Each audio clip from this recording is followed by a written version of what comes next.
In Colorado, the mysterious abduction of a young mother ends up a brutal homicide. There are few clues and fewer suspects.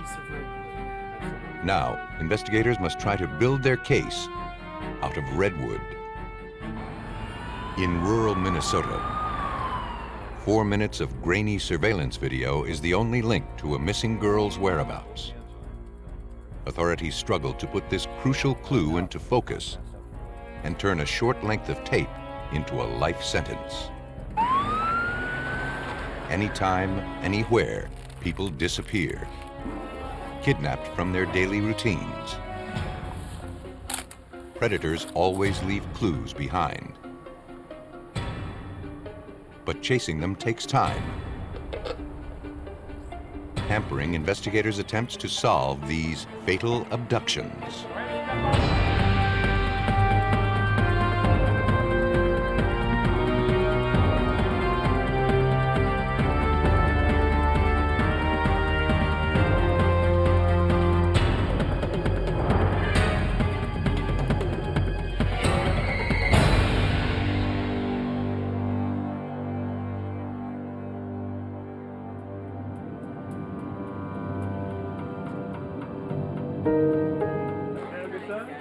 In this episode, some of the names have been changed. Natalie and Matthew Mirabal, their family and friends, spent a fun-filled evening on September 25, 1999. At approximately 8 p.m., they returned to their home in Longmont, a suburb of Boulder, Colorado.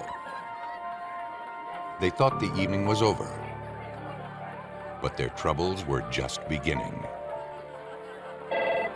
Later that night, Longmont police received a call from Matthew Mirabal, reporting his wife missing. He said Natalie went to the grocery store for groceries 3 hours earlier and hadn't returned. That's the last time I saw her. That's the last time I talked to her. Because Matthew couldn't leave the baby and Natalie took the car, he asked his friends to go to the store to look for her. But they found only her vehicle. No sign of Natalie. She never went into the store. Though 3 hours is not a long time to go missing, authorities were concerned, and a police officer was dispatched to the scene. The officer met the Mirabal's friends in the parking lot. A cursory look inside and in the trunk revealed nothing suspicious. Thought it'd be best to call you right away. Thing looks okay here. Nothing. The only thing out of place was a fresh-looking scratch on the side of the car. Were these here before? Did you notice? They found no clue to Natalie's whereabouts. 564J. Police impounded the vehicle for closer inspection. Investigator Steve Slauson of the Longmont Police Department and Detective Steve Ainsworth of the Boulder County Sheriff's Office spoke with Matthew Mirabal, who went to the police station to file a missing persons report. We're doing everything we can to follow. He told police that he and Natalie, along with their infant daughter and Natalie's brother, returned to the apartment around 11:30. No. Natalie remembered she needed to buy diapers and left for the supermarket. Her brother had already gone to bed, and Matthew fell asleep waiting for her. She left, it was about 11. When he woke up 3 hours later, she still hadn't returned. The more police learned, the more concerned they grew about her fate. She was, belonged to her church group. She had a baby. Her younger brother lived in the house with them. There was nothing to indicate that she would just run off and leave. We had to treat it as a possible abduction. I had patrol officers canvassing the neighborhood, looking or listening for anything unusual. The St. Grainy River runs through town. And so I had patrol dogs working up and down the banks, trying to get all the bases down for a genuine missing persons case. She wasn't the first young woman to disappear from a supermarket parking lot. In recent months, several women in the area had been accosted or abducted and raped on their way to their cars. The crimes remained unsolved. former prosecutor Trip DeMuth looked for a connection. We also had reports of suspicious males in the grocery store parking lot. And we had reports at other grocery store parking lots of similar suspicious males. So you have to look at every possible suspect in any given case and chase any lead down. It's gonna lead you to ultimately to the guilty party. The morning after her disappearance, Natalie's friends were busy putting up posters all over Longmont. They hoped somebody had seen her. It turned out that someone had. 12 miles away, a couple hiking made a shocking discovery. At first, they couldn't believe what they were seeing. The female victim was not only dead, she'd been decapitated.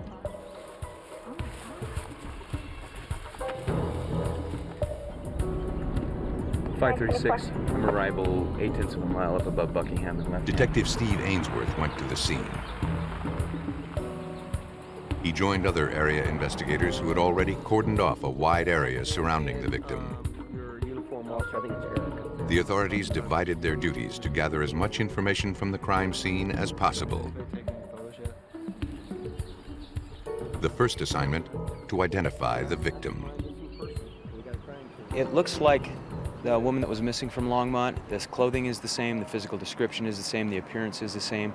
She has a mark on her ankle, which is described as a Z-shaped mark by her husband, and it appears that she does have that mark. Her head was found several feet away. The pattern of blood under the body suggested Natalie was cut after her death. Investigators believed she was killed elsewhere and her body dumped here. It looks like she was probably decapitated right there where she was found, or close by to where she was found. There's a good deal of rage and a good deal of violence associated with this. Anything lying in the surrounding area was photographed and collected. But despite the best efforts of the police, it didn't amount to much. There's not a lot of evidence down there. There's the body, and there's not a lot of blood around the area. There's also no immediate evidence of any sort of struggle down here. But this early in the investigation, nothing could be overlooked. Even a broken segment of redwood board could be a clue, according to Boulder County Detective Tony Matthews. It was very clean and fresh and not weathered. It appeared to have been recently broken. There was no dirt on it. There was no dust, anything like that. So again, at the time, didn't have any idea if it really meant anything, but it was just out of place there and it was close to the body, so it was collected. Only after all the potential clues were documented and collected was the victim removed from the scene for her autopsy. At a car turnaround area, forensic technicians poured plaster casts of several tire tread marks pressed into the dirt, and hoped that some of them might pay off later.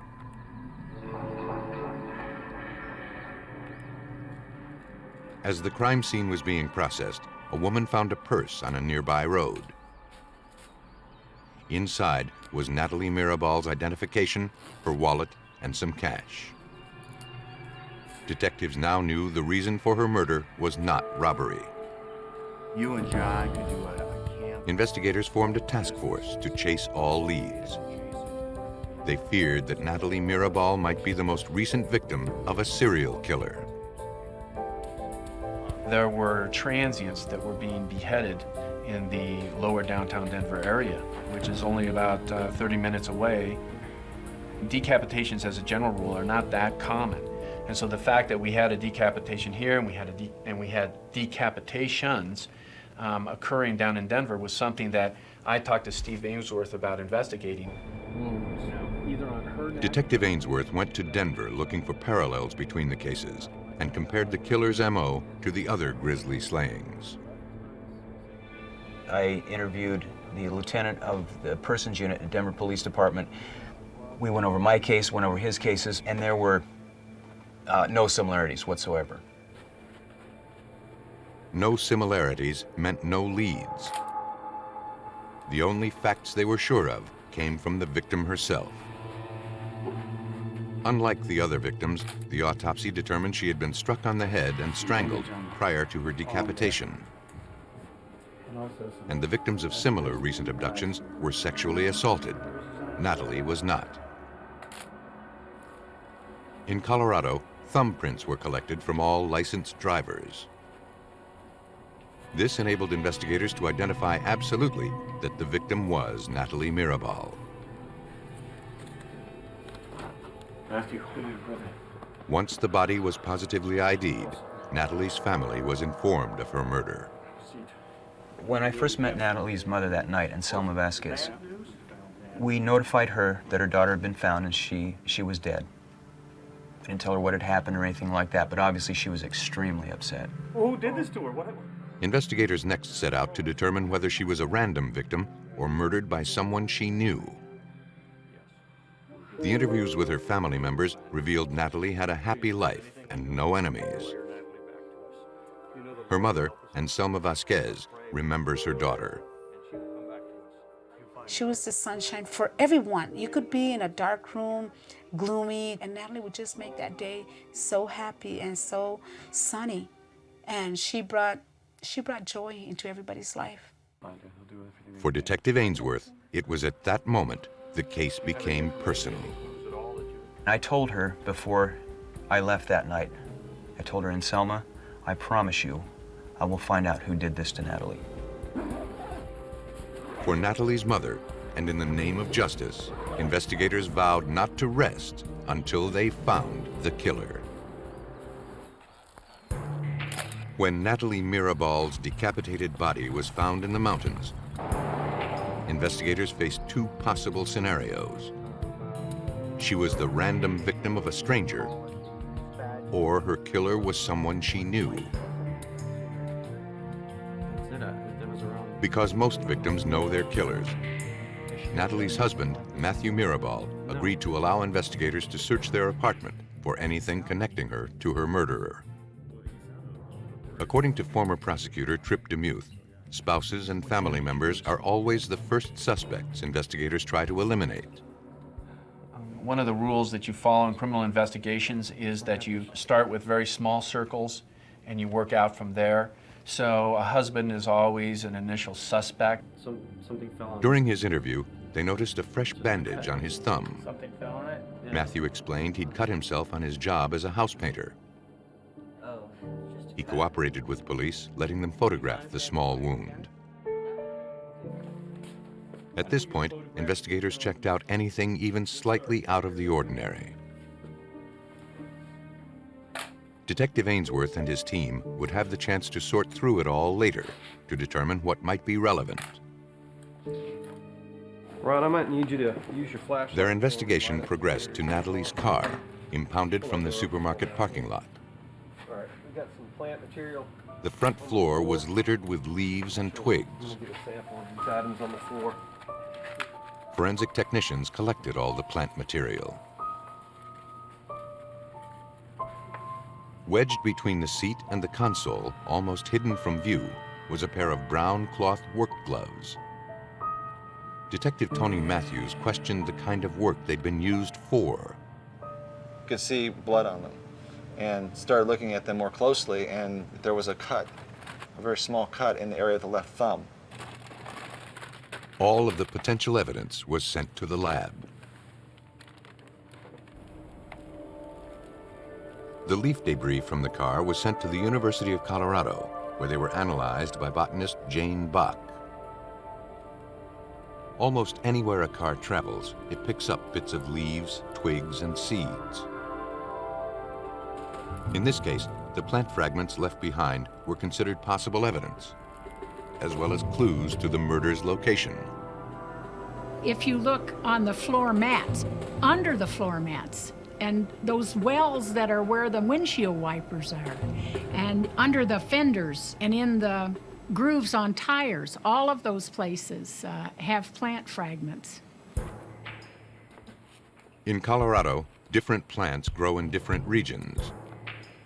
The plants in the high mountains are not the same as the ones that grow at lower altitude.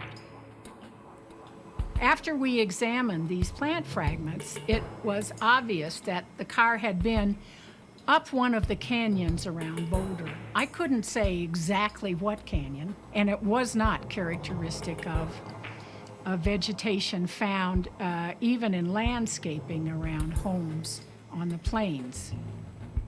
Bach's findings placed Natalie's car at one of the nearby canyons. Agent Scott Pratt of the Colorado Bureau of Investigation attempted to narrow it down to the vicinity of the crime scene by examining the car's tires that were sent to the lab. He compared the tread impressions from the canyon against the tires from Natalie's car. He traced the pattern of the casts onto an acetate overlay. Then he put the overlay against the tires he wished to compare. In this way, he determined whether the model, size, and pattern of the tire matched. These details, called class characteristics, are a good start. But thousands of tires with identical class characteristics roll out of factories every day. It is only when a tire hits the road that the individual characteristics that make each tire unique are detectable. As we're driving down rocky roads, we may have the rocks take chips out of the tires, or something may put a slice in the tire. They may hit curbs that do damage to the tire. So there's different things that we look at where we can literally nail it down to that's the only tire that could have made that impression. Investigators usually count themselves lucky to collect 1 or 2 impressions of individual characteristics. In this case, Pratt considered himself more fortunate than most. What was interesting is that I had 4 different tire impressions that I was looking at.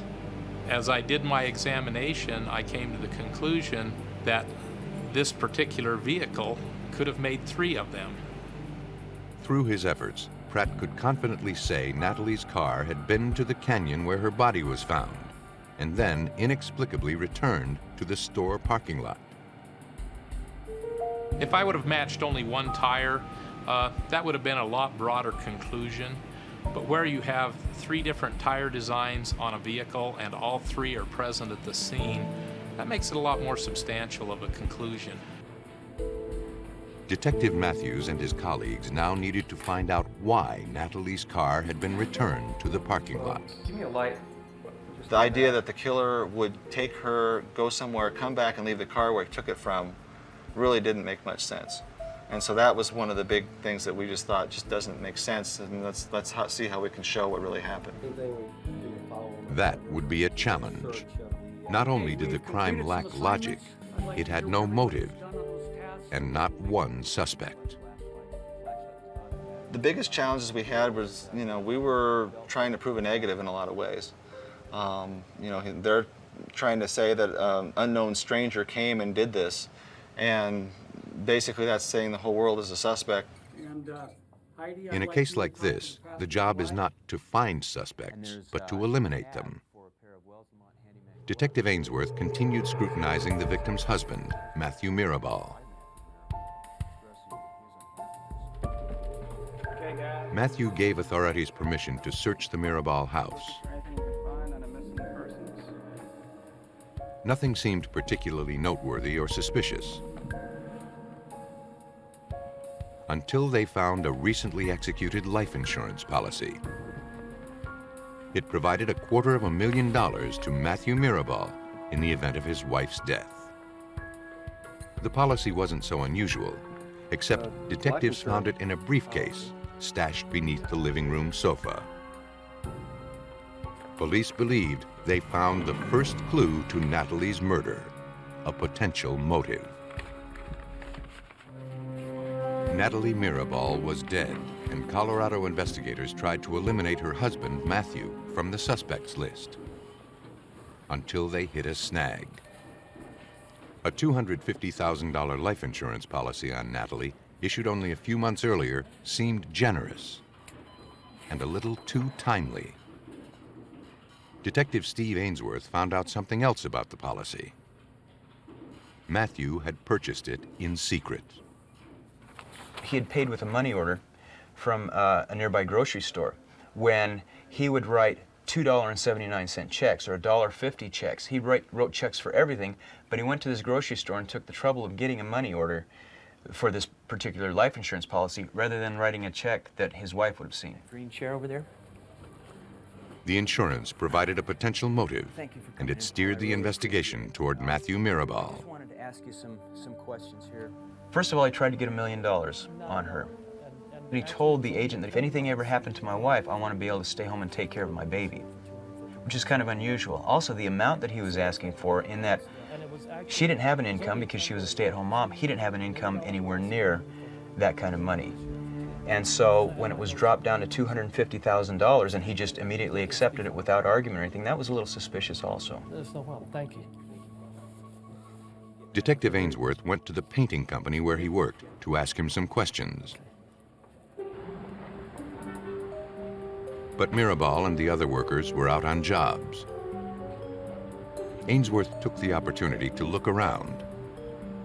He was careful to limit his search to outdoor public areas. He never went inside. Not knowing what exactly he was searching for, he checked the trash cans. He noticed a plastic shopping bag. I pulled it out and I looked in it, and there was this flashlight packaging with the flashlight gone, the batteries gone. There's also a cardboard tab for a pair of cotton jersey gloves. And why I took it, I can't tell you. It's just, I don't know if it didn't go with the rest of the trash or why, but so I took it. The items were sent to the crime lab, where technicians raised a fingerprint from the plastic bag. The police didn't have Matthew Mirabal's fingerprints on file to compare it against. They needed to collect more evidence. Oh, looks like the same wood that was They found. impounded his truck, where Detective Tony Matthews found a more significant clue, one that might link Mirabal to the crime scene. In the back of his truck was a piece of redwood, and this piece of redwood is very similar in appearance to the piece from the scene. I thought at the time, I wonder if this matches that broken off piece. Piece of redwood. The wood and other items were tagged and collected. There's another piece of redwood. Though the redwood was similar to the piece found at the crime scene, the two sections did not fit together, suggesting that a third piece was still out there, waiting to be found. Other clues also needed to be pursued. I'm not sure. After seeing the flashlight packaging, one of the detectives remembered a similar flashlight he saw during the search of Mirabal's home. Take a look at them, see what we got here. They returned to the Mirabal house to collect it.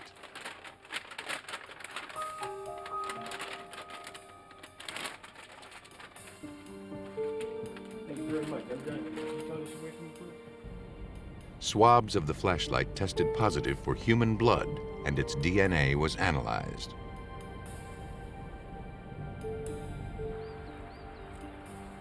Other investigators continued to comb the crime scene in ever-widening circles. They looked for the knife used to decapitate the victim, or any other obvious clue. It paid off. What they found was another shattered section of redwood. It was about an 8-inch piece, and I looked at it and it had the knot on one end, which I could tell this is going to match the other one. The three segments, two from the crime scene, one from Mirabal's truck, went to the crime lab for comparison. The case was literally beginning to come together. Sure enough, you could just put them together like three pieces of a puzzle. Though investigators couldn't build a solid case from broken lumber, the match further implicated Matthew Mirabal in the murder of his wife, Natalie. That looks good. Joe Clayton of the Colorado Bureau of Investigation examined the gloves found in Natalie's car. His expertise is serology, the study of blood and bodily fluids. Swabs revealed the stains were human blood. But that wasn't all. One of those had an obvious cut along one of the seams in the thumb area. By turning the glove inside out, I noticed there was blood on the inside. The blood on the outside did not look like it had soaked through. It was not that thick of a stain. So I not only collected blood from the outside, I collected blood from the seam on the inside. The samples from both sides of the glove were analyzed for DNA. The DNA on the outside was consistent with Natalie Mirabal's. The DNA on the inside was not. Investigators concluded it belonged to her killer. Detectives knew Mirabal had a similar cut on his finger, and now they believed the slashed, bloody glove had put the solution to the crime within their reach. Matthew Mirabal was brought in for DNA testing and fingerprinting. Mr. Mirabal, I really appreciate you coming down here. The conclusive results came back from the lab. The blood on the inside of the glove was Matthew Mirabal's. His DNA was also found on the flashlight, along with DNA consistent with Natalie's. The prints lifted from the plastic bag found at his workplace also belonged to him. Detective Ainsworth concluded he'd purchased the flashlight and the gloves for the sole purpose of murdering his wife. And that indicates that this isn't a heat of passion thing where he just got angry and it was a substantial heat of passion where he just killed her on a spur of the moment kind of a thing. This indicated that he had planned it for a day or two. Investigators theorized that shortly after arriving home from the street fair, Matthew and Natalie Mirabal and their infant daughter left on an errand. Matthew managed to get Natalie to an unknown location where he killed her with the redwood board, hoping to collect the insurance money.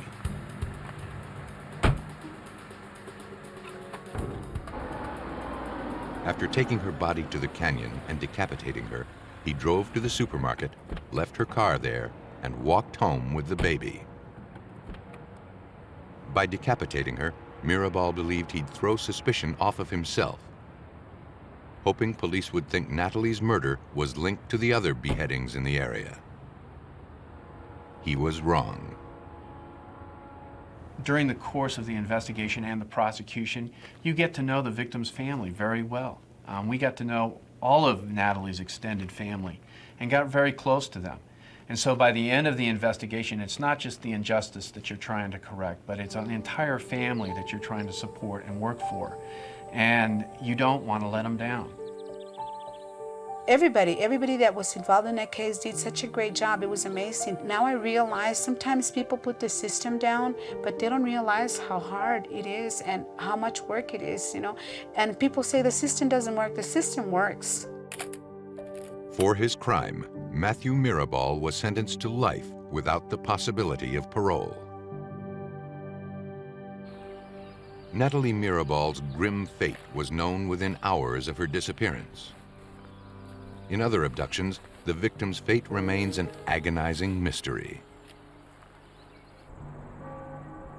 The outlying areas of Duluth, Minnesota are a haven for fishermen and hunters. In 1999, one hunter preyed on young women. In the early hours of May 27th, the Carlton County Police dispatcher received a call. A clerk was missing from a secluded convenience store. No one, including her family, had heard from her since the previous evening.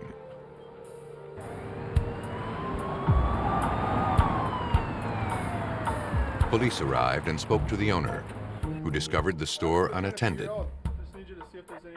He told police the clerk, Katie Poyer, was very responsible and would never leave the store, even for a minute. Cash was still in the register. Whatever happened here didn't involve robbery.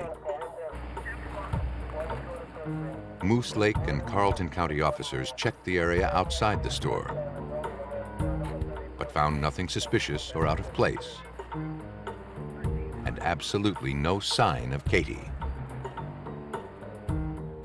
The store was equipped with surveillance cameras. Whatever happened was likely captured on tape.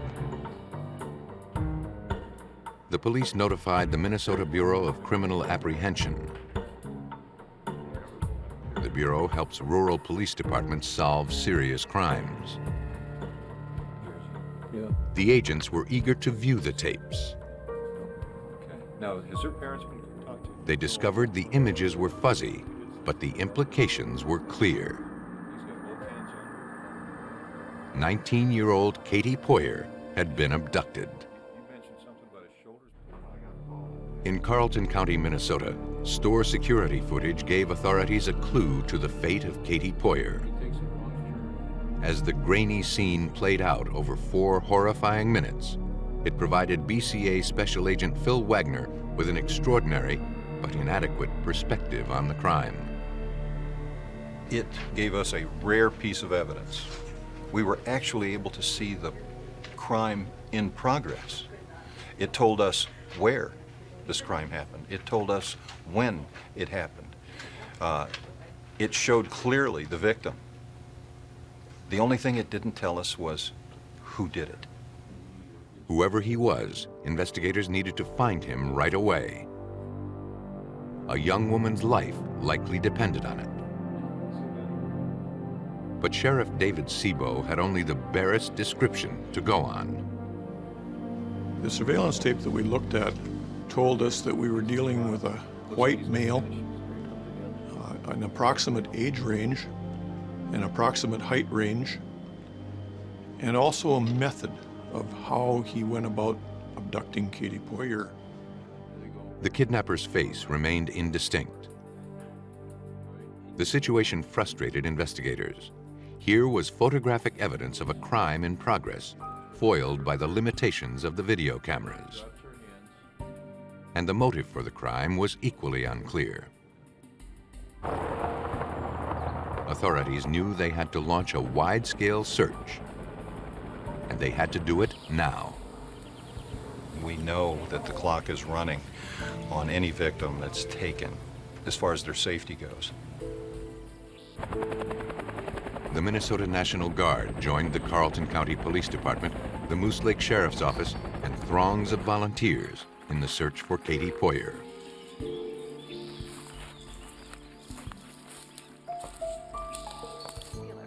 Everybody loves Katie. Police spoke to the victim's mother to see if perhaps Katie mentioned being stalked or followed, or if she was having trouble with anyone. Her mother couldn't think of any problems her daughter might have had. In fact, it was a happy time.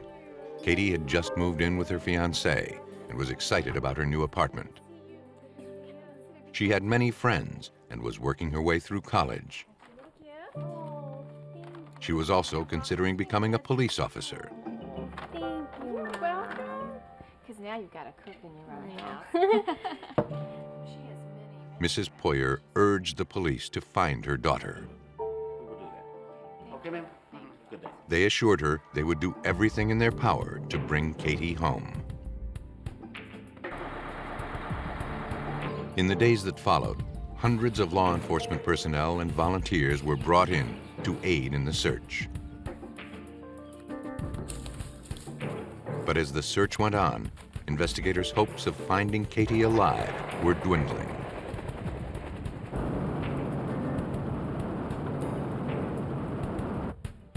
Then, a canvass of the shops near the convenience store uncovered a potential witness. A clerk at a sandwich shop recalled seeing a man shortly before the abduction who acted strangely. She said he was staring at her and appeared to be lurking in the parking lot. The clerk kept her eye on him and was concerned enough to jot a partial license number from his black truck. BCA Special Agent Terry Smith. As we canvassed the area, one of the common themes that we heard over and over was about a person with a black truck. We had a description that seemed to fit from a number of different people. And sometimes they were a little bit vague in what it was about him, but they all were troubled by the way he looked at women or the way that he seemed to behave. From witness descriptions, investigators managed to put together a rough sketch. The information gathered from the witnesses suggested that Katie was in the hands of a sexual predator.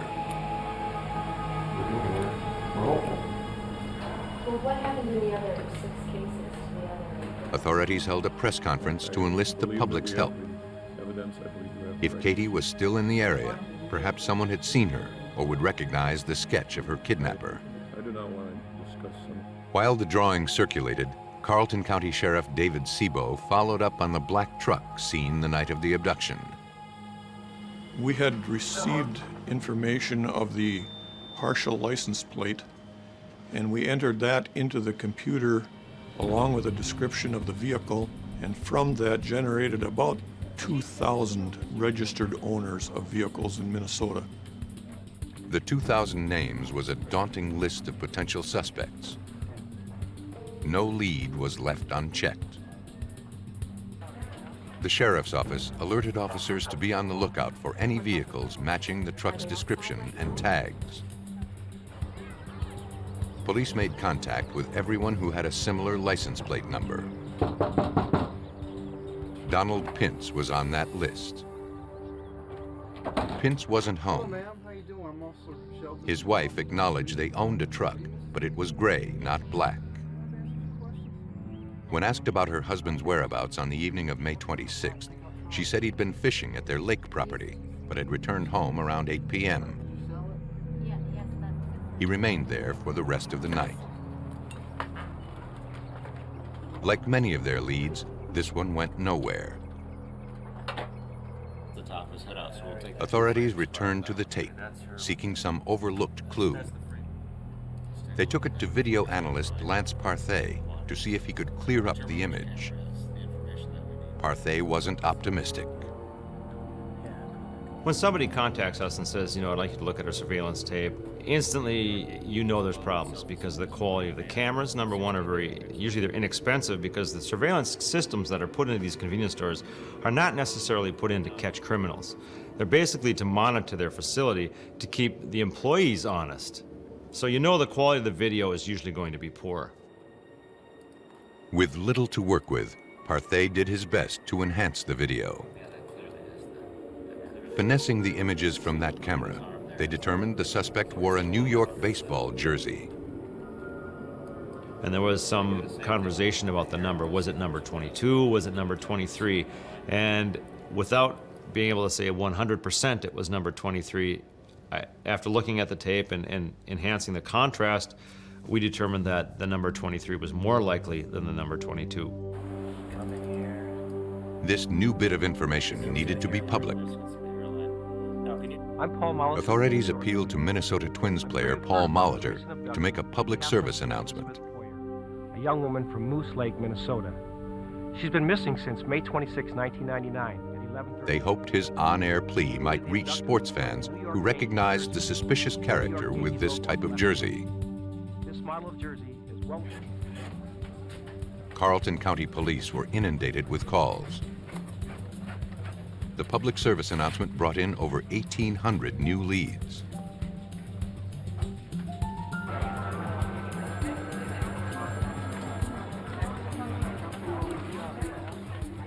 Some of the callers even reported to have seen Katie. But none of the leads led to Katie, and hope she was still alive faded.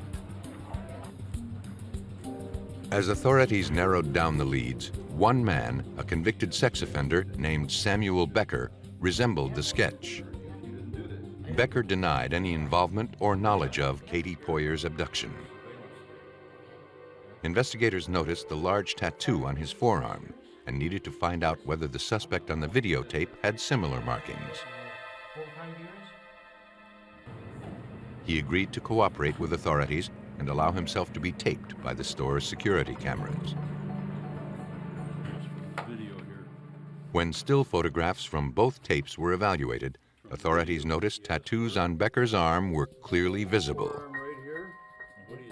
Katie's kidnapper had no visible tattoos.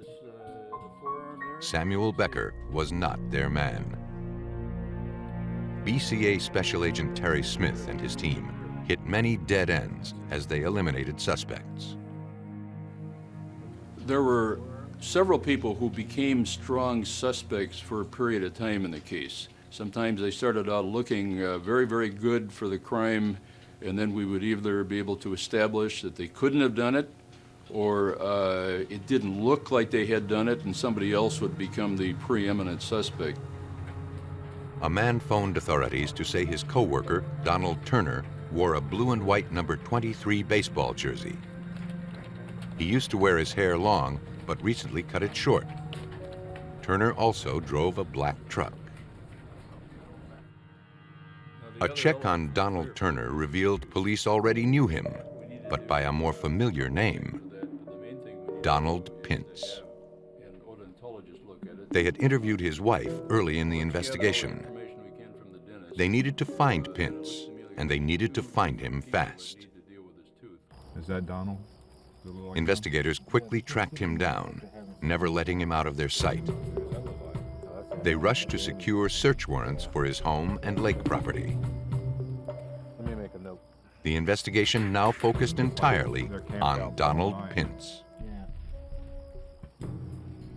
Donald Pintz was now under round-the-clock surveillance. Police believed he was the one responsible for the abduction of 19-year-old Katie Poyer from a convenience store in Moose Lake, Minnesota. Armed with the search warrants, detectives returned to Pintz's house. No one was home. But in the garage, they found a black truck. Its license plate matched the partial description given by the sandwich shop clerk. Police had the vehicle towed to the BCA crime lab. A forensic examination with a Lumalight looked for traces of blood. None was found inside or outside the truck. But it was evident that it had been recently and thoroughly cleaned. A clean black truck isn't necessarily suspicious, but police wondered why his wife said it was gray.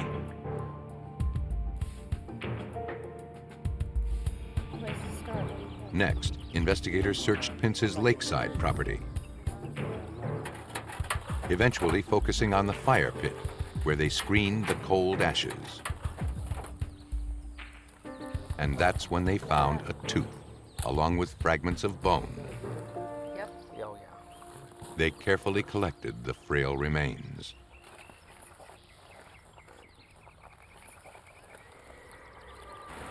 At Hamlin University in Minnesota, anthropologist Susan Thurston Meister delicately sorted the fragments. Her first assignment, to determine if they were animal or human. There are two ways of determining the difference between human bones and animal bones. The first is using your naked eye and just looking at the shape and the contours and the texture of the bone and where the muscle attachment areas are. The second way is to look at the microscopic structures.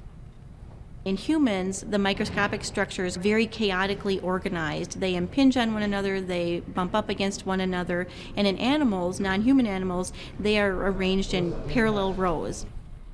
The bones had come from a human. And from the pattern of chips and cracks on the surface, she determined the victim was incinerated shortly after death. After piecing together the larger bones, she had more information to share about the victim. I was able to determine that the individual was female, of slight stature and build, and also that she was between the ages of 19 and 24 years of age. The bones revealed key clues. The victim resembled Katie Poyer. But a fundamental question lingered. Were these actually Katie's remains?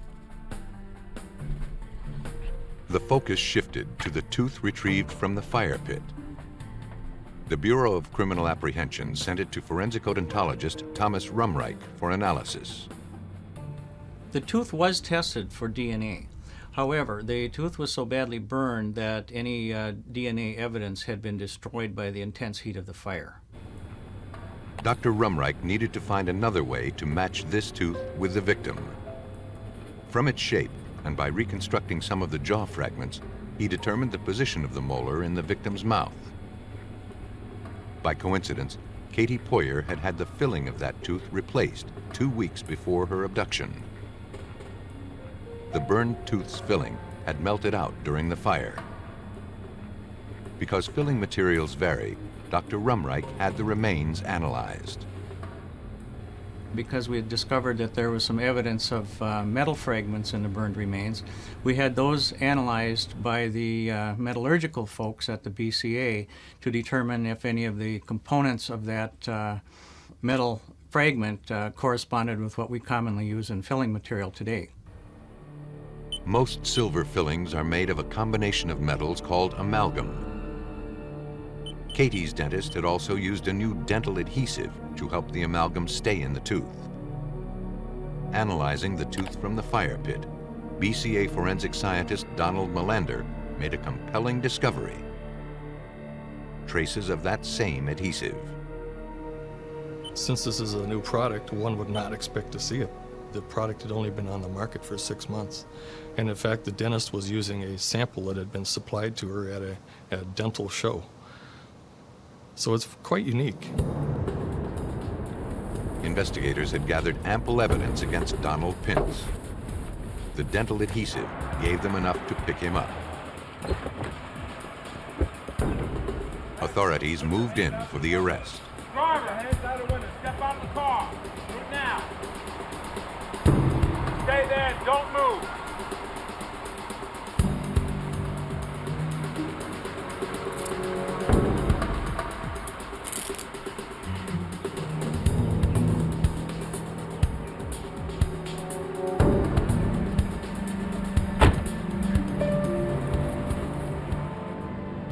Confronted with the evidence, Pintz confessed. But later, he recanted his story and denied any knowledge of Katie Poyer. It was to no avail. The forensic evidence against him was overwhelming. Authorities believe Pintz waited until Katie was alone in the store.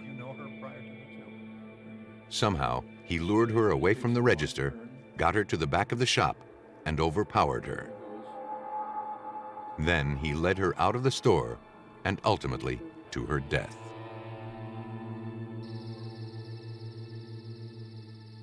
He disposed of her body in the fire pit at his lakeside property. But he failed to dispose of it completely. Donald Pintz was sentenced to life without parole.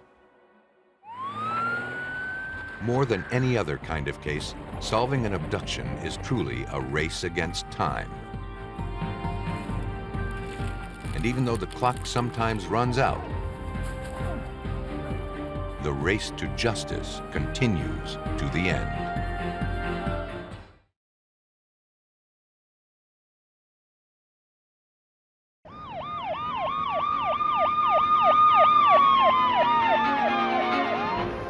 In Wisconsin, dismembered human remains are found along a river's edge. To solve this murder, investigators must first find a way to identify the victim. The body of a decomposed man is found in an Arizona state park. Only advanced computer technology can lead detectives to his killer. After finding skeletal remains, Texas police arrest a suspect in the murder. But unless the victim can be quickly identified, detectives will be forced to set a killer free. Some killers believe that by concealing the identity of their victims, their crimes will go unpunished. But with advanced technology, forensic artists are identifying faceless victims and exposing a killer's guilt by drawing conclusions.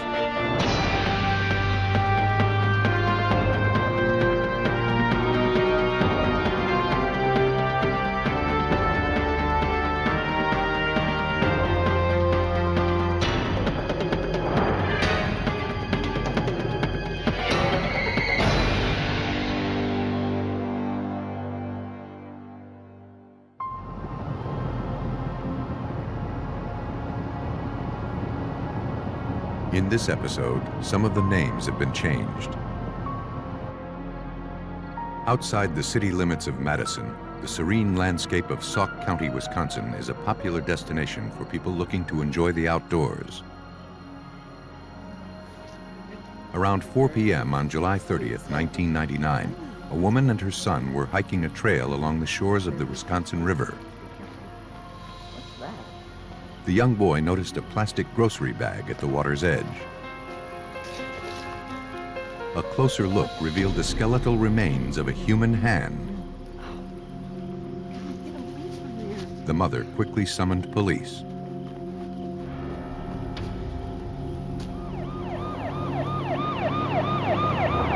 Officers from the Sauk County Sheriff's Department responded to the scene.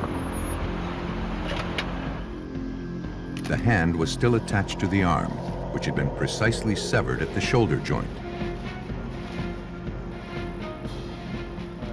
Unsure what to make of the finding, police decided to spread out and search the area. Scattered along the shoreline, they discovered several trash bags. Inside were more human remains. Detectives recovered the head and torso of what appeared to be an African-American woman. Her face and scalp had been sliced from the skull. 17-1. All of the unidentified remains were collected and sent on for a more detailed analysis. For Detective Joe Welch of the Sauk County Sheriff's Department, the measures taken by the killer to conceal the victim's identity were telling. The skin had been removed and placed in a separate garbage bag. It appeared that it was removed in a skillful fashion, that the person that was doing it knew what they were doing. To find the killer, investigators knew they would first have to identify the victim. By studying the remains, the medical examiner concluded that the woman was 5 feet 1 to 5 feet 3 inches tall and was likely between the ages of 18 and 25. The level of decomposition suggested she had been dead for at least 5 days. Examiners were able to obtain fingerprints from the victim's hands. Hoping the prints were on file, investigators ran them through the FBI's National Fingerprint Database. But there were no matches. Sauk County Sheriff Randy Stamen would have to find another way to give this victim a name. We initially thought that we'd be able to generate fingerprints and make a comparison and identify the body of the victim, feeling that if we could make that identification, we'd have a very good chance of solving the crime. When that failed, then the next step, obviously, was to put out a physical description and a photograph. The problem we had there was that we didn't have a face on our victim. Flesh that remained on the victim's skull held the only clues to the woman's identity. And investigators knew that sending the severed head to a forensic artist for a facial reconstruction would destroy that evidence. But scientists at the Milwaukee School of Engineering believed they could help. They requested a CAT scan of the woman's head.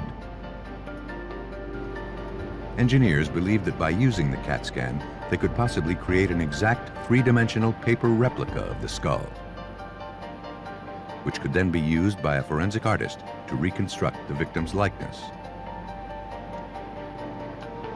And no evidence would be destroyed in the process. Engineering professor Dr. Lisa Milkowski. In this case, we're trying to produce a replica that looks like and is very similar to an actual skull. And the paper layers look like, feel like an actual skull. First, engineers had to convert the data from the CAT scan into a computerized three-dimensional model. The resulting information was then transferred onto a disk. Next, the data was subjected to a process called rapid prototyping. Normally, rapid prototyping technology is used to test engineering designs that have been created on the computer. The process converts the computer model into an actual three-dimensional replica made of laminated paper, allowing engineers to analyze it for design flaws. The process had never been used in a forensic setting. First, the three-dimensional model of the skull was broken down into flat two-dimensional layers. Then, carbon dioxide lasers began precisely tracing each layer onto a sheet of paper. Each unique cutout is then layered on top of each other, fused together with glue. The layering process that is used when constructing an object with rapid prototyping is similar to thinking about slices in a loaf of bread. The entire loaf is three-dimensional in nature, but each slice is flat. The same thing is done when we construct an object with paper layers. We start out with a single paper layer, just like a sheet of paper, and the laser traces out the shape on that single layer. And as all these layers are stacked together, each one having a unique cutout, we come up with this three-dimensional object. The resulting block of paper is whittled down until the replica is all that remains.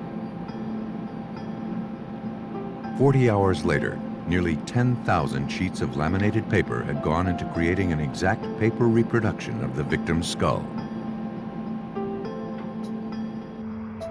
Investigators decided to send the replica several hundred miles away to the Kentucky State Crime Lab. There, Dr. Emily Craig, a renowned forensic anthropologist and a leader in facial reconstruction, was asked to put a face on the paper skull.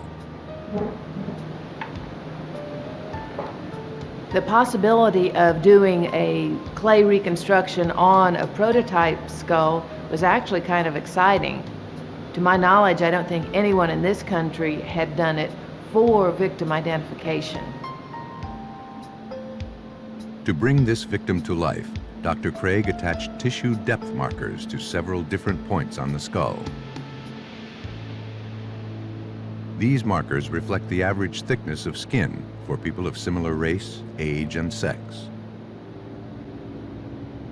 Before molding the facial features, however, Dr. Craig has to be certain that the eyes selected will be of the same size and shape as those of individuals similar to the victim.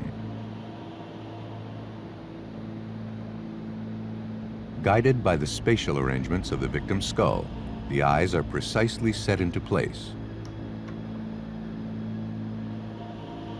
In order to generate recognition from the public, the spacing and the gaze of the eyes has to be perfect. Once completed, Dr. Craig began bringing Jane Doe to life by modeling her face using an oil-based clay.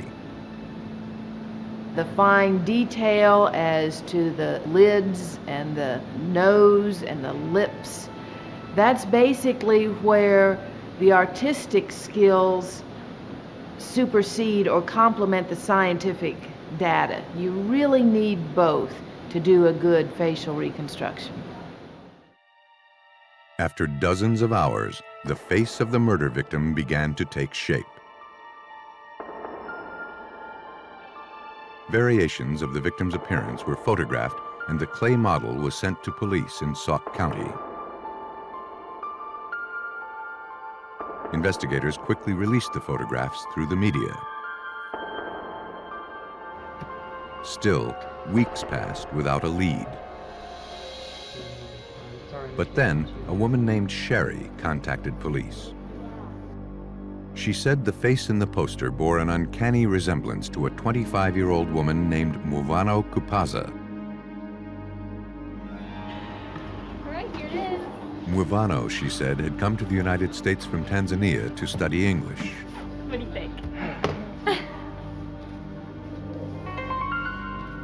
Muvano was a relative of Sherry's ex-husband, Peter Kupaza, who was also from Tanzania. Though the three lived together for some time, Movano began having problems at the couple's residence. Sherry learned that while the three were living together, Peter had become abusive towards his cousin. Late at night, while Sherry was asleep, he would sneak into Movano's room.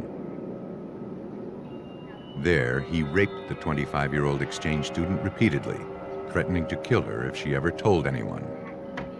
Definitely was abusive, and She told police that when Movano told her what was going on, Sherry left her husband. This was in 97. A few weeks later, Movano decided to return home. Police now believe that the young woman never made it back to Tanzania. Looking to verify that Movano was the murder victim, detectives went door to door throughout the neighborhood. Neighbors agreed that the reconstructed face resembled Movano Kupaza. How are you? Police questioned her 40-year-old cousin, Peter. He denied any knowledge of the murder. And he viewed photographs of the victim's reconstructed face with a total lack of recognition. I showed him a poster. I asked him if that looked like anyone he knew. He said it didn't look like anyone he knew at all. Though Peter claimed he had no pictures of his cousin, he agreed to turn over 2 photo albums. He added that he had recently spoken to Movano's father in Tanzania. He was told that his cousin had made it home and was doing fine. Looking to verify the story, investigators contacted Movano's family in Tanzania. According to her father, Movano had never returned home, and he hadn't heard from her in some time. They look really good. Peter Kupaza had been caught in a lie. Detectives began digging into his background. Kupaza, they learned, had worked for several years as a butcher. Though that did not prove murder, it went a long way in explaining the precision in which the victim's remains had been severed.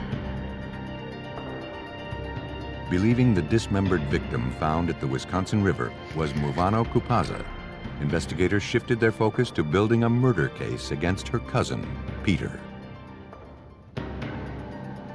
With the help of forensic anthropologist Dr. Emily Craig, investigators in Sauk County, Wisconsin believed they had finally identified dismembered human remains as belonging to 25-year-old Tanzanian native Movano Kupaza. And statements made by the young woman's relatives led police to believe that her cousin, 40-year-old Peter Kupaza, was behind the brutal murder and dismemberment. Before they could prove murder, however, police needed irrefutable proof that the victim found at the Wisconsin River was Movano Kupaza. They tracked down her local doctor. Police collected the young woman's medical records, hopeful they contained the information needed to make a positive identification. They were in luck. We were able to get some forms that she had filled out, and she touched to fill these forms out. We took these forms to the Wisconsin State Crime Laboratory, where they did processing and actually were able to locate latent fingerprints on those forms and compared them to our deceased and found that this was our deceased, and she was identified as Movano Kupaza. To make their case against Peter, police contacted his ex-wife Sherry the following day. Though the suspect denied having any photos of Movano, Sherry discovered 3 pictures of her in her ex-husband's photo album. And they bore a striking similarity to Emily Craig's facial reconstruction. With a search warrant in hand, police and forensic technicians returned to Peter Kupaza's residence. Now they were looking to uncover physical proof of murder. In the bathroom, they believed they found it.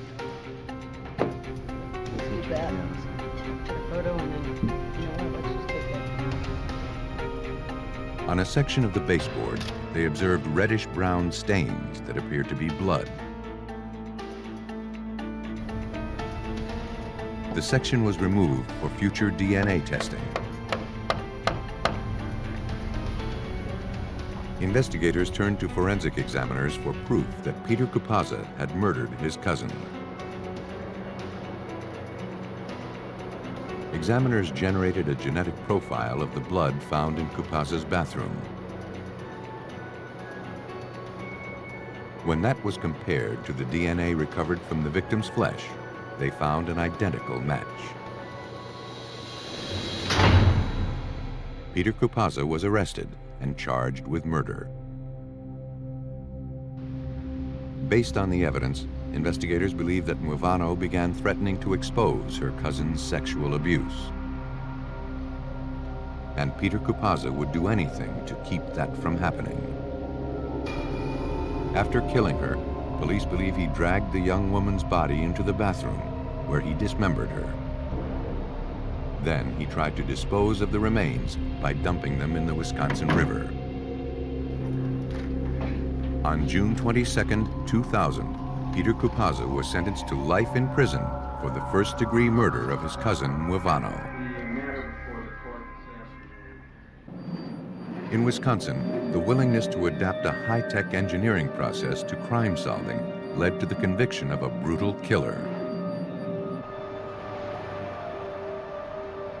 To solve a murder in Phoenix, Arizona, police must rely on computer software to help them identify the victim.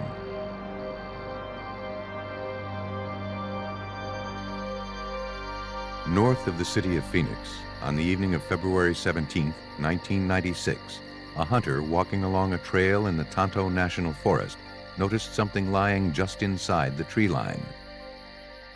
He approached the object, believing it to be an injured animal. But what he found was a lifeless human body. The man fled the scene and called 911. Deputies from the Maricopa County Sheriff's Office were dispatched to the scene. The victim, determined to be a white male, had suffered a single gunshot wound to the back of the head. But with no form of identification located, police were unable to determine who he was or why he had been murdered. And the level of decomposition had made it difficult to discern any identifiable facial features.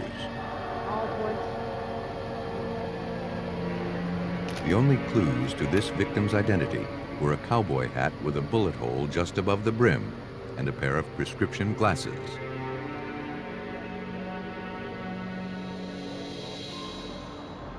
The following day, Maricopa County investigators were no closer to identifying the victim.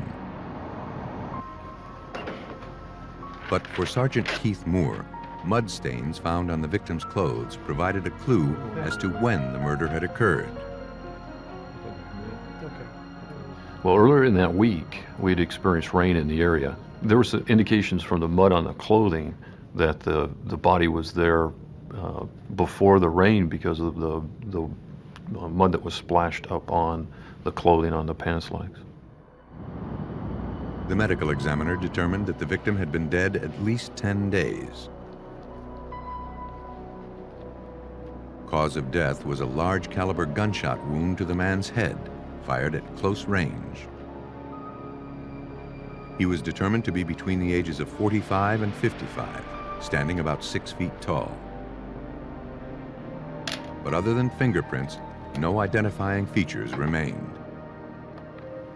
Decomposition had left his face unrecognizable. Until police could positively identify this victim, finding his killer would be nearly impossible. Police in Maricopa County, Arizona, continued trying to identify the decomposed body of a middle-aged white male who was found shot to death in the Tonto National Forest. Detectives began scouring recently filed missing persons reports, hoping to find one that matched their victim. But none were found. And the victim's fingerprints, which were recovered at autopsy, did not exist on any law enforcement database. Homicide detective Barry Lynch worked the case. Once we ran through our normal operating procedures, investigating procedures, fingerprints, the autopsy, everything that we possibly could do, we came to the conclusion that we had exhausted all our normal investigative tools that we have at our disposal, and we were going to have to go someplace else and look into doing something different to try and make this case or try and identify this individual. Detectives turned to examiners at the nearby Glendale Police Department. There, forensic artist John Wintrow was assigned the case. By applying specially designed computer software to photographs of a victim's face, Wintrow has become an expert in erasing the effects of trauma and decomposition. Having a clear image of the victim's likeness makes it more likely that someone will recognize the face. In this case, it's a matter of using these tools to eliminate and clean up the original photograph, the original picture being scanned, to get rid of the decomposition, to get rid of the trauma, and take that image, which is once graphic, and turn it into a presentable image for the media so that it can assist in the identification of this person. Before beginning the reconstruction in this case, however, Wintrow had to first photograph the face of the victim found in the Tonto National Forest. When you're taking photographs of the victim's face, ideally what you would like to have is what's referred to as a Frankfurt plane, which is just almost a portrait-like, eyes front, even keeled facial shot. In doing so, in the process, you have to keep into consideration that you're going to be scanning this photograph in. Wintrow next photographed the cowboy hat and prescription glasses that were recovered from the crime scene, careful to use the same scale as the photographs of the victim's face. Taking a Polaroid at arm's length away gives me a form of measurement so that when I'm taking photographs of glasses and cowboy hats and other items that are going to be scanned in on the photograph, I have a distance of measurement. Investigators hoped that by layering such details onto the reconstructed face, it would become more likely that someone would recognize the victim. After scanning all of the photos into the computer, Wintrow was ready to begin the reconstruction. His first step was to use the computer software to eliminate the trauma and decomposition present on the victim's face. Taking those graphic images away starts off with finding a good piece of tissue, a good piece of skin that is not decomposed. And by taking a tool referred to as clone pipe in this program, I can take this large circle, which is placed over the tissue that is not decomposed or not exhibiting trauma, and then taking the small circle and cloning the good tissue over the bad tissue, or skin in this case.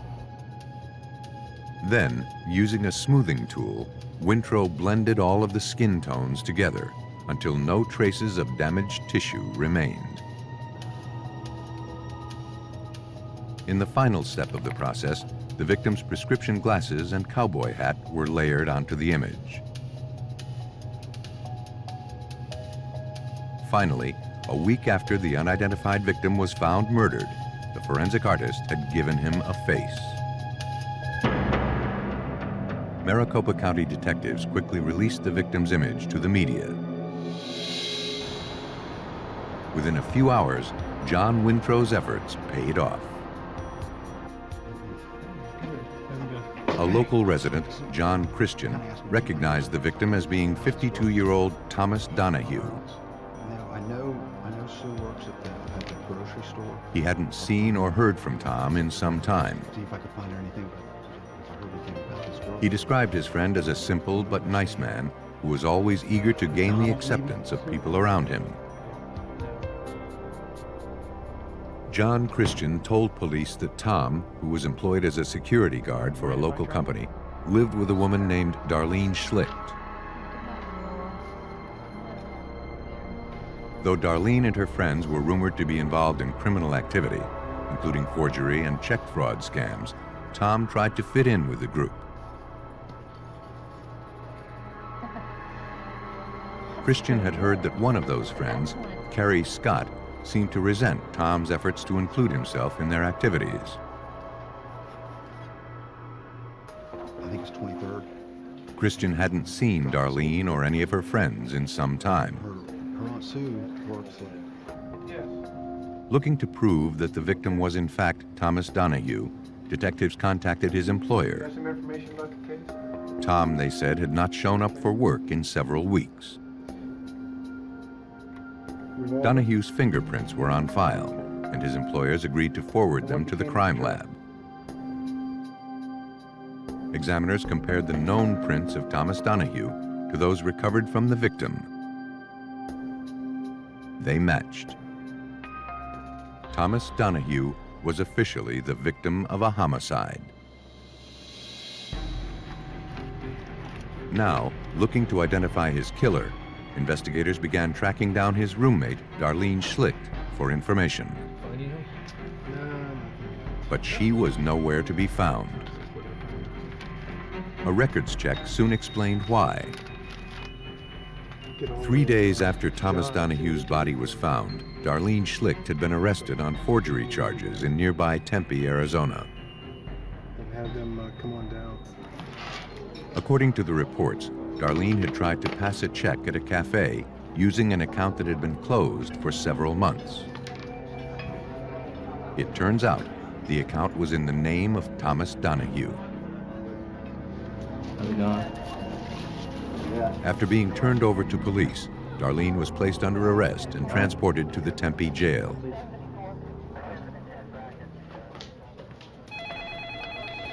Though the finding was incriminating, it didn't prove that Darlene had committed murder. Police hoped that Carrie Scott, Darlene's alleged accomplice in the forgery scams, would have information about the homicide. But she was difficult to track down. A short while later, investigators got a tip that Carrie Scott was staying at a nearby motel.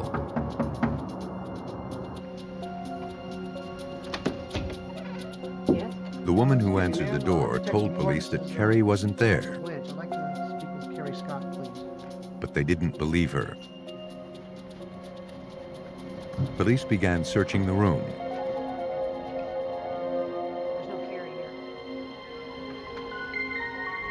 In the bathroom, they found Carrie hiding in the shower. She was placed under arrest on unrelated outstanding warrants. At the Maricopa County Sheriff's Office, investigators questioned Carrie about Darlene's role in the murder of Thomas Donahue. At first, she was uncooperative. But after some time, Carrie decided to talk. She admitted to being present at the time of the killing, and she confirmed that Darlene Schlicht had committed the murder. According to Carrie, one night a few weeks back, she, Darlene, and another friend went out for a drive to the Tonto National Forest with Tom. As they made their way to a hiking trail, Darlene grabbed a handgun that Tom had brought along, ran up behind him, and shot him in the back of the head. Though Carrie Scott claimed she had no idea that Darlene was planning to kill Tom, the murder didn't surprise her. Darlene had recently told her that Tom knew too much about their forgery scams, and she wanted to do away with him. After hearing the version of the incident from Carrie Scott, then, we had to find other individuals and other suspects that were involved in the case to be able to confirm or deny her version of the story. Police tracked down the third woman said to be present when the murder occurred. At first, Erica Land denied any knowledge of the killing. But when she learned Carrie Scott had told police she was there, Erica broke down.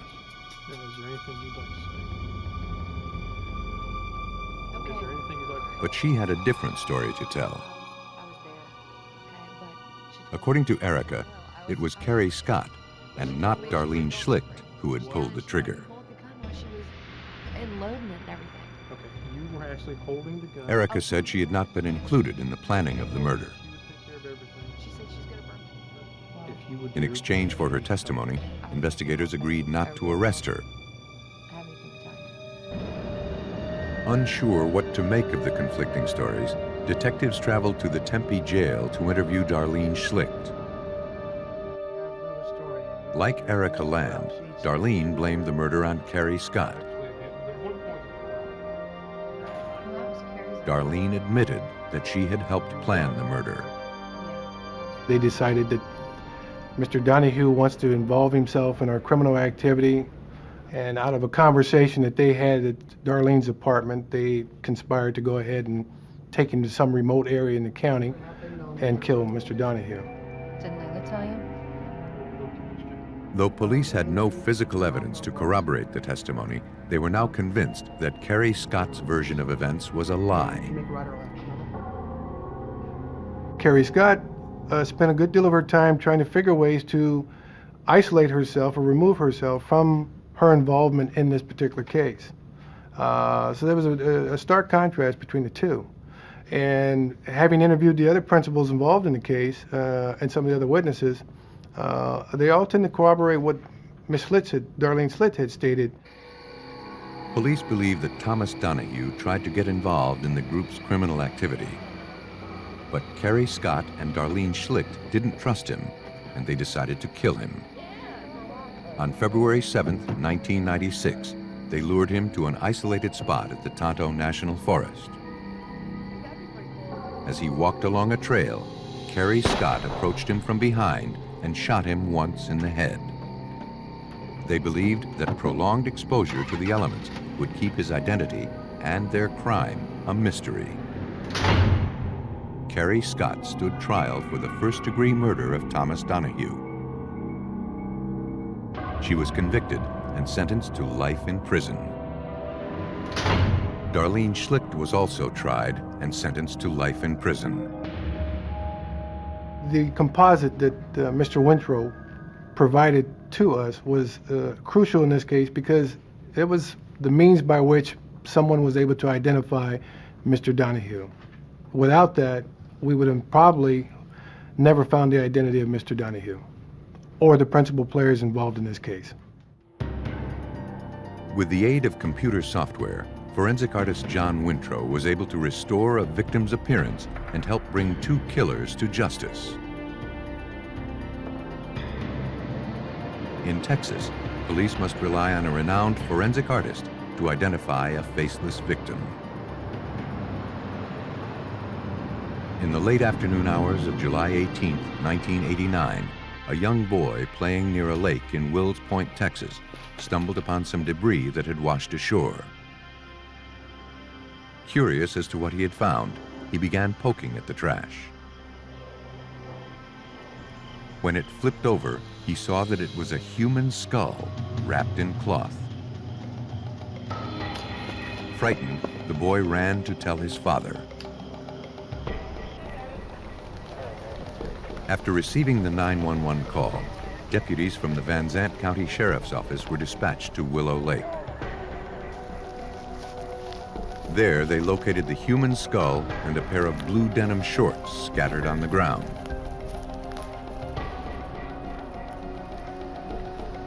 Rope had been used to bind the items.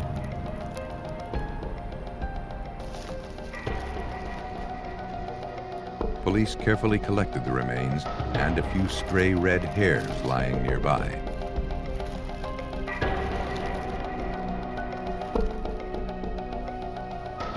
Having found no other clues to the victim's identity, investigators forwarded what little evidence they had recovered to forensic examiners.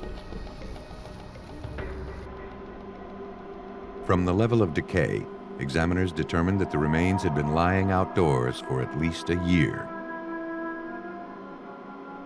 And evidence of blunt force trauma found on the skull suggested the victim had been murdered.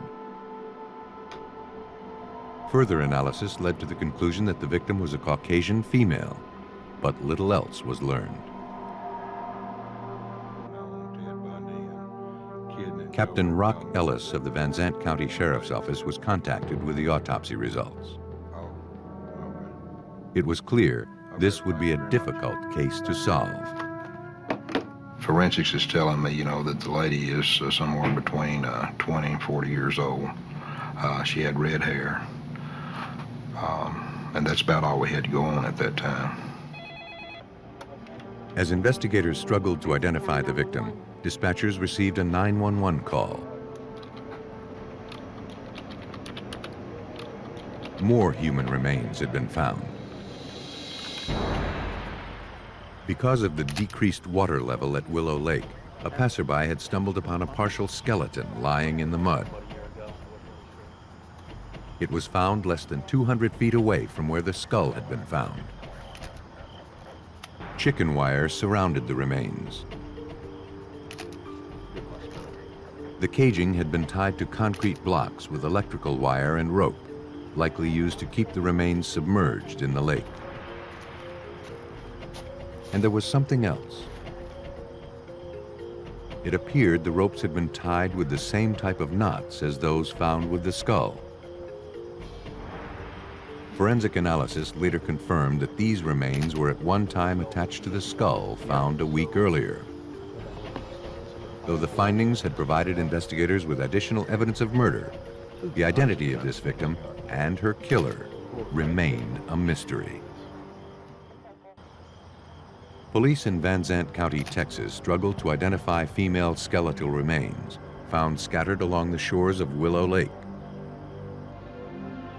As police began canvassing the nearby neighborhood, they made a startling discovery in one of the yards.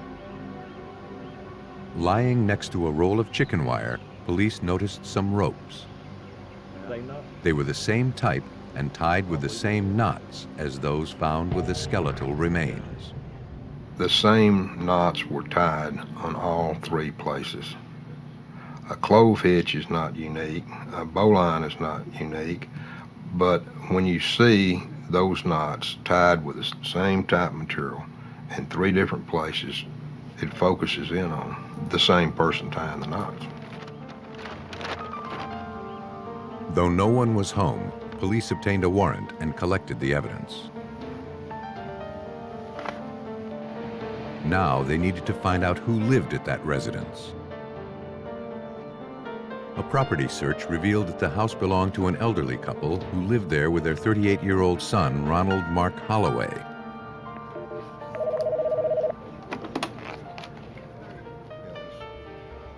And a records check indicated that Holloway was currently on parole for the sexual assault and attempted murder of a woman in another state.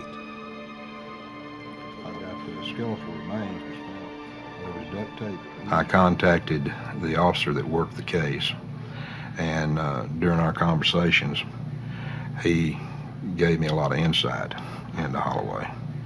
And he also read me part of a statement that Holloway made, in which he said that if he did this again, he would cut the person up and put him in the water.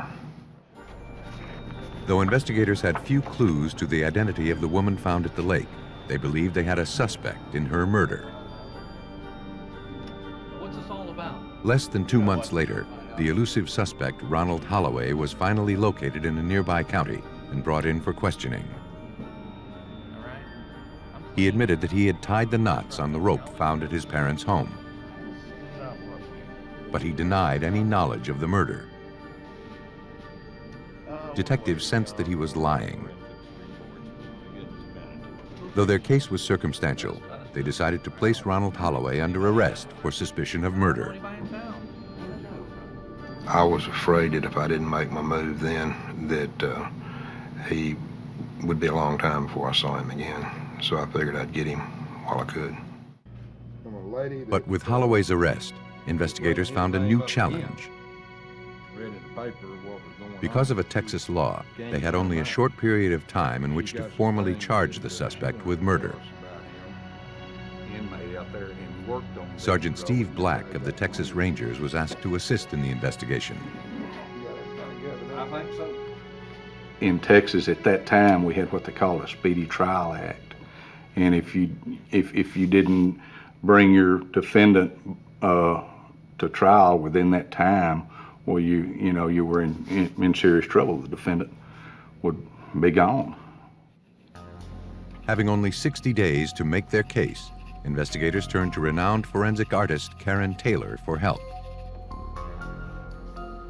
With only a skull to work with, Taylor combined science and art in order to accurately reconstruct the features and fine details that make each face unique. The advantage in putting a face on a skull is that arrangement is given there in the skull. The openings exist already, the various orifices of the skull are there, and the features have to be placed over them, and so the proportions are built in. It's the spatial arrangement of those features that has proven in study after study to be critical for triggering recognition. Taylor begins by photographing the skull with 21 tissue depth markers placed at precise points. Tracing paper is then laid over the life-size photographs of the skull. Using the rubber markers as her guide, Taylor began shaping the contours of this victim's face. Once complete, the next step is to draw in the eyes, nose, mouth, and other features that will potentially lead to the identity of the victim. There are certain ways to calculate the individual features. There's a formula for each feature for the development of the eye and determination of the width of the nose or the projection of the nose or the width of the mouth and so forth. Using established scientific data to approximate the size and shape of the victim's features, Taylor next looked to other evidence recovered from the crime scene to help her fine-tune her drawing. A pair of blue jean shorts were recovered that were size 26-inch waist, indicating a really slender individual. So I knew that I needed to slenderize the face somewhat, so I actually shaded in the cheek area to make the finished reconstruction drawing look more slender. Karen Taylor had taken a faceless skull and created the image of a young woman, hopeful it would lead to her name and the name of her killer. The forensic artist has the ability to develop a face that gives that individual who's a victim of violent crime one last opportunity to be identified, and that's the reason we do what we do. Hoping this would generate the lead they needed to link Ronald Holloway to the murder victim, investigators quickly released the sketch through the media.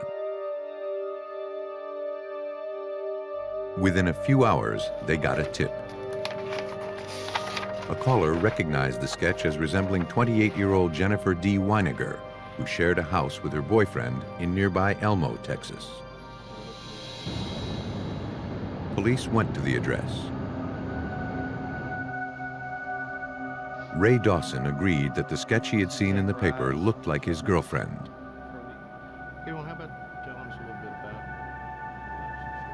Police asked him for a photograph of Jennifer. Pretty happy.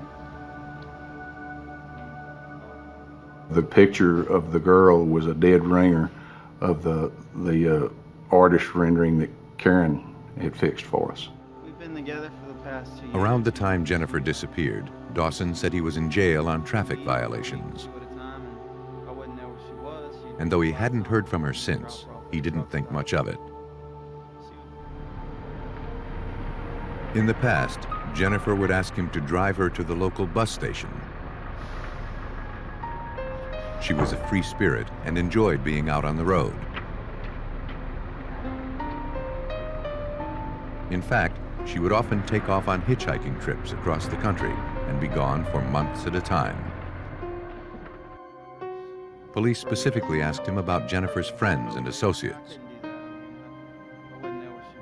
But Dawson didn't know anyone named Ronald Holloway. Believing they had finally identified their homicide victim, authorities retrieved Jennifer Weiniger's dental records and compared them to the remains found at the lake. It was a perfect match. Though Karen Taylor's facial reconstruction had led to a positive identification of the remains found at Willow Lake, investigators were no closer to proving Ronald Holloway was the killer. And under Texas law, police only had a few days left before they would have to release the suspect. Unless they could find a way to connect him directly to the victim, Holloway might just get away with murder. With the help of forensic artist Karen Taylor, authorities in Van Zandt County, Texas, had finally identified skeletal remains as 28-year-old murder victim Jennifer Weiniger. Though authorities had established a physical link between evidence found at the crime scenes and the home of Ronald Holloway, they struggled to tie the suspect directly to the victim. And they had only a few more days to prove he was the killer. Otherwise, they would be forced by Texas law to set him free. Hoping to uncover a connection between the suspect and the victim, police began canvassing Jennifer's Elmo, Texas neighborhood. A clerk at a local convenience store knew Jennifer well. She used to come into the store several times a week. And there was more. Captain Rock Ellis. About the time that she disappeared, he told me that Jennifer was at the store.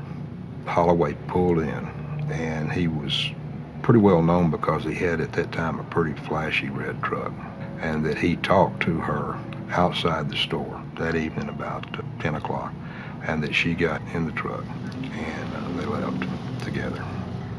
I tried very hard to find anyone who had seen her after that night, and couldn't.